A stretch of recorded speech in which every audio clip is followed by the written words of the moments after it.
আশা bye bye. এবার যাচ্ছি হচ্ছে আমি হাওড়াতে, মানে ওয়েস্ট বেঙ্গলে।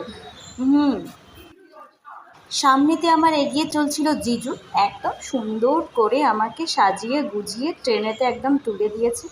আর আমি সবুজ দৃশ্য দেখতে দেখতে চলেছি, আর সাথে আমার দিদি বানিয়ে দিয়েছে আলু ভাজার লুচি, কি সুন্দর হয়েছিল জানেন তো। হ্যাঁ, খাওয়া দাওয়া একদম কমপ্লিট হয়ে গেছে। আর কি বলতে কি, আজকে কিন্তু আমি একদম মানে একা একা ট্রেন জার্নি করছি। এক্সপিরিয়েন্স তো একটু শেয়ার করবোই আপনাদেরকে। আর কালকে একটু সকালবেলা আমি হাওড়াতে নামবো, যদি ট্রেন যদি রাইট টাইম থাকে। আল কিনারের নাহার কাছে বগা বগা ফুল।